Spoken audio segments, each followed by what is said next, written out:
Good morning, folks. Everything new under the sun. We're going to go back to Genesis 6, chapter 6, for a few seconds after the first couple of articles here, because we want to understand what it is like in the days of Noah. As in the days of Noah, so shall the coming of the Son of Man be. And it's related to evil spirits, angels, demons, and various things. Let's start off, though. This is from nowtheendbegins.com. There was an Israeli strike in Gaza early Thursday morning, so this morning in Israel, after there were fire balloon attacks in Eshkol region of Israel. It says throughout the day, Palestinians launched dozens of incendiary devices carried by balloons into southern Israel from the Gaza Strip. However, it was not immediately clear if the Eshkol fire was sparked by one of these objects. At this point, the cause of the fire is unknown, it says. So related to this, which is not a new situation, they struck. Fire balloons are no joke and have done millions of dollars in damage to the myriad of acres in southern Israel since the Gaza Strip riots began. So did you know that? Did you know this? This is kind of a regular thing with them now, these incendiary balloons that they float across the border. Israel has zero tolerance for this, and so they strike back hard. I kind of liken it to a bully.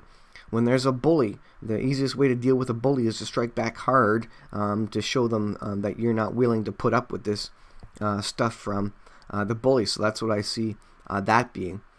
So that's a current situation going on in Israel. Strike in Gaza. Strikes on each of the borders is kind of a daily occurrence. This is what they deal with daily. And it says the invasion of Gog Magog comes at a time when Israel is at peace, and there's no board and there's no walls, etc., and everything is good. And you certainly don't see that with the current events of the day, with the consistent, continuous rocket attacks, with the strikes that the IDF has to do. You certainly don't see that peace and security really in Israel, unless you suggest that, well, the IDF is providing peace and security. And in a relative sense, they are, but overall, I think as a nation, certainly it is inundated with lack of peace and security from these incendiary devices passing across, etc. Let's see what Iran is doing, and this is in relation to U.S. sanctions. Iran's Al-Quds Brigade and Hezbollah on battle alert on day before the next U.S. sanctions. So the U.S. sanctions are coming into effect May the 2nd, so today. Debka file is reporting. Iran's Al-Quds Brigade's fighters have disappeared from their regular bases in Syria and Iraq. They're consolidating for some reason. Are they gearing up? Are they lining up for war? That's kind of the question. Whether having gone to ground in prepared hideouts or scattered across wide spaces to elude possible attack. In Lebanon, Hezbollah, according to Debka files, military sources, has replaced the veteran war commanders of its contingents in southern Lebanon opposite Israel with younger men, better able to lead the units, which have been recast in new, more mobile ways. Two additional steps by Tehran are revealed here.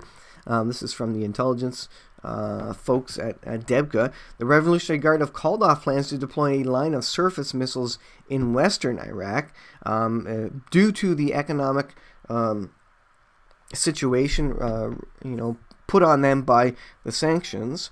They basically appear to be consolidating back into Iran so that they can focus more against Israel. They're even pulling weapons from the Houthi rebels south of Saudi Arabia. The plan was to unleash a missile attack on Israel in coordination with in coordination with a parallel Hezbollah barrage from western Syria and Lebanon. There are at least two reasons for canceling this operation. One is Tehran's acute shortage of funds due to these sanctions, even after slashing paychecks of their own officers. Iran also may have run up against opposition in Baghdad by the Iraqi government and forces there, because Iraq doesn't want to deal with payback from America or Israel, and so they don't want to cooperate with Iran in this matter, basically. Number two, Debka files exclusive sources also reveal that Iran has suspended its supply of missile components to the Yemen's Houthi insurgents, which is what I said. So this is good for Saudi Arabia. Iran may be pulling in its horns because it is strapped for cash. Tehran may have found that in its present dire financial straits, it can't afford to both prepare for war escalation with U.S. and Israel, and at the same time keep up its military assistance to the Yemeni ally. So again, what's happening here?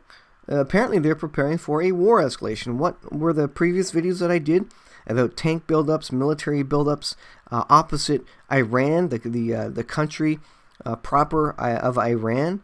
There appears to be a buildup of weaponry, and you have the aircraft carriers, two aircraft carriers in the Mediterranean as well opposite Syria. Seems to be a show of force against Iran. Maybe it's just due to these sanctions, just in case there's any Iranian pushback, or maybe they're leading up to a war. And I would suggest there's some sort of war that's going to occur this summer. I think we're in that time zone, maybe 2 years out, I think, maybe from the start of the 7-year period spoken of by Daniel. So we're in that time period where there's going to be some wars start occurring, which are going to kick off the greater prophetic wars, kick off the economic collapse, kick off other situations to get the prophetic ball rolling, if you will. And so I think there is something building here, and I think probably Iran is building up its forces to do a strike. They have to. I mean, it's been years and years. Israel keeps taking them out in Syria. When are they going to fight against Israel? And of course, they're going to fight against Israel when they finally convince and put enough hooks in the jaw of Gog-Magog, Russia, and convince them to march on Israel. And so it seems they're preparing this, and they're backed into a corner now. Fiscally, financially, they're backed into a corner. They can't do much anymore with these new sanctions, and who knows how long these new sanctions are going to be on Iran. And so Iran's going to be pushing. This is going to be their last-ditch effort, really. They're backed into a corner. They don't have a lot of money. They kind of need to strike now while they're still able to pay their military personnel. Otherwise, you'd have a mass exodus from the military, and I don't know if there's a death penalty or what related to, running away from the Iranian military, effectively skipping out on the army. But they're kind of backed into a corner. This can't go on forever. And how long would it take them to build up forces again?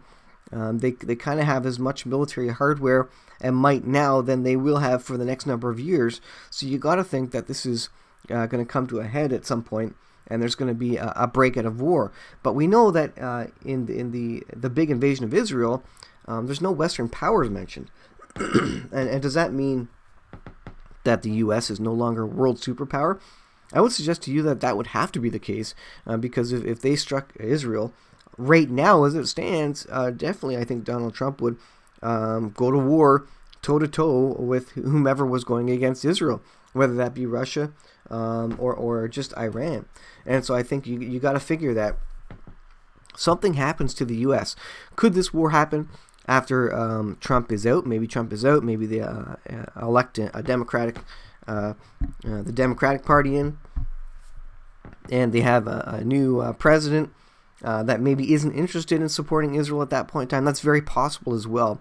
I think when these events start happening, there's going to be a very quick succession, a quick rollout of various events. And I think these prophetic battles, Isaiah 17, Ezekiel 38, are going to kind of be one on top of the other, very quick succession. And Bible prophecy is really going to roll out really fast. So that could mean it kind of groups them all to the end of the period just prior to the start of the 7-year period spoken of in Daniel.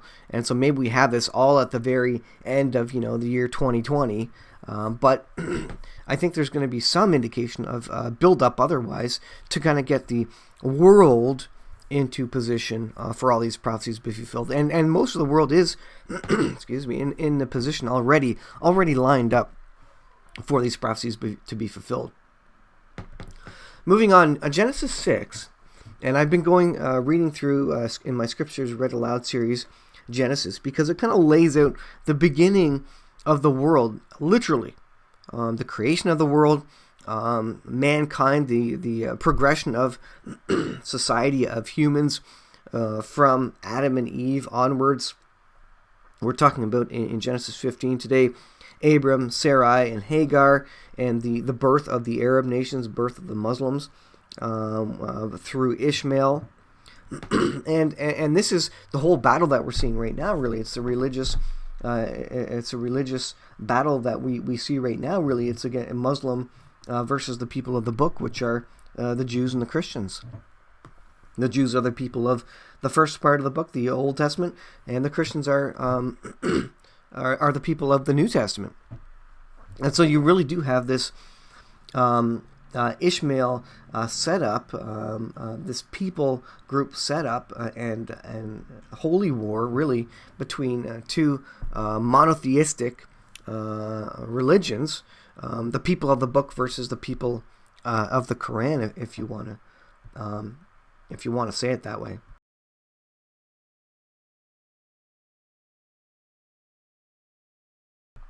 And I think you're kidding yourself if you're not admitting to that and seeing that this really, Genesis chapter 15, is really the basis of the current situation. And it has been the battle for ages, Christians versus the Muslims. I mean, that is the history of Europe, really. But in Genesis 8, it speaks of a time, what was going on before the flood. And this is significant because I'm going to talk about UFO information. It says, "And it came to pass, when men began to multiply on the face of the earth, daughters were born unto them, and the sons of God, and many believe that these are the angels, they came down, and they saw the daughters of men, that they were fair. And they took all they chose, wives of all they chose. And the Lord said," God himself said, "My spirit shall not always strive with man, for that he is also flesh." Man is flesh. "Yet his days shall be numbered 120 years. This is where our lifespan was limited from nearly 1,000 years they were living prior to this. Now God is limiting it, saying, you know what, I don't want these people to live for so long because they're just causing so much trouble. One second.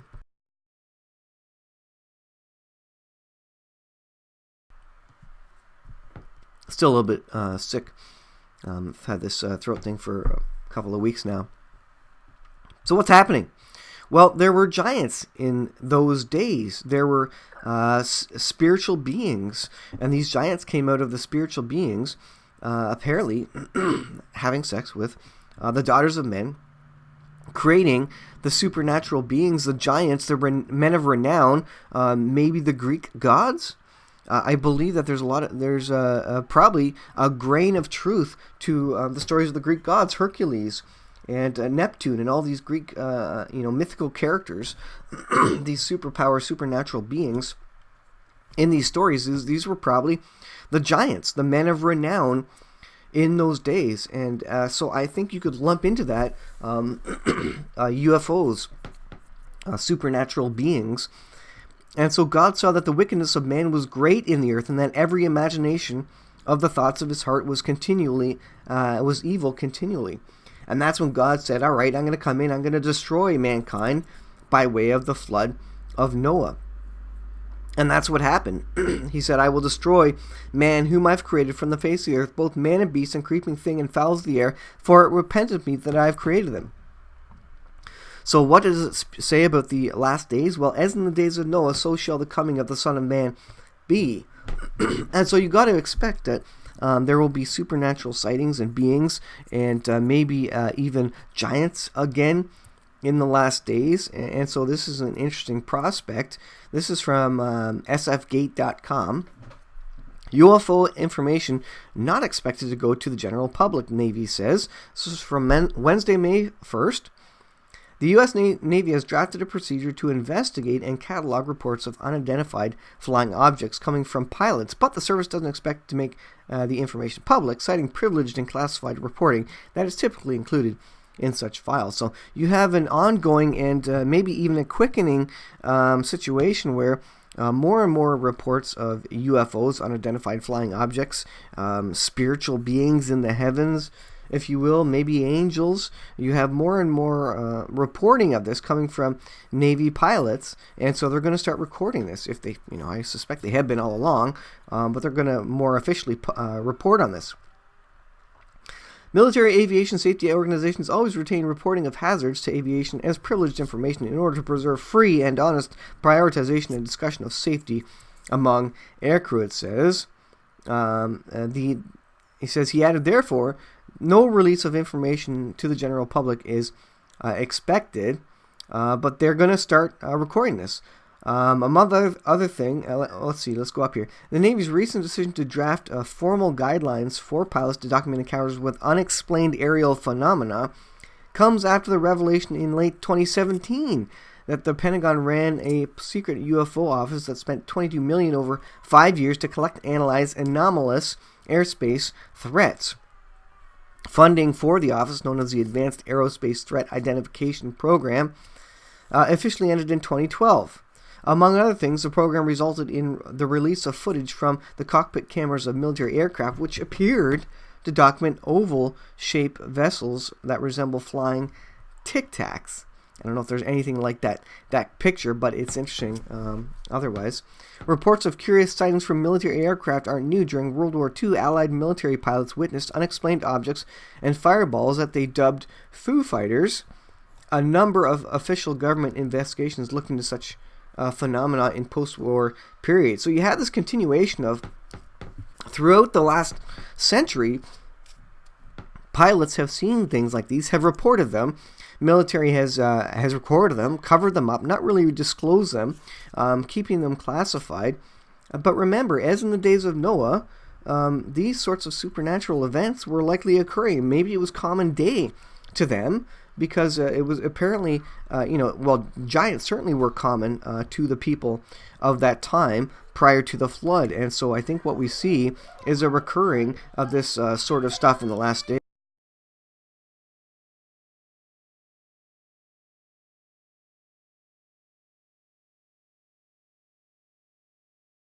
So I think we will see a recurrence of these in the last days, like I say. So I will end it there for today, guys. Interesting to see that Genesis 6 to 8 might be coming around full circle. We might be seeing a resurgence of this. And wouldn't this be an interesting play into last days events to understand how the world would deal with this? And certainly, if the Spirit of God was removed, if the restrainer was removed, how much more easily could this occur on the earth? Remember, in the days of Noah, I guess the restrainer technically wasn't there, because remember, the restrainer came when Jesus was baptized and the Holy Spirit came upon him and dwelt and was given to the Christians on the earth. So prior to that, really it was Jesus / God who was really acting as a restrainer, but maybe the restraining force wasn't as strong at that point, and that's why we have all these incredible stories of giants, supernatural beings, etc., the Goliaths of the age in the pre-flood period, and in the Old Testament. And so maybe that's due to lack of restrainer, so Satan is able to do a lot more of what he wants, whereas in this day and age, God controls it a lot more. So if the Christians are removed, if the restrainer is removed, and Satan has a lot more chance to run around and cause these things, then I would expect to see a massive run-up, quick run-up of supernatural sightings, beings, giants, etc. So it's something to think about. Genesis 6 is recurring because the Bible says, just as in the days of Noah, so shall the coming of the Son of Man be. And so we expect that. And so read your Bible. What has happened before is going to happen again. And I think that is exactly what we will see over the next, say 10 years, if we even have that long. Thanks for watching, guys. I'll leave it there, and we'll see you guys in the next video.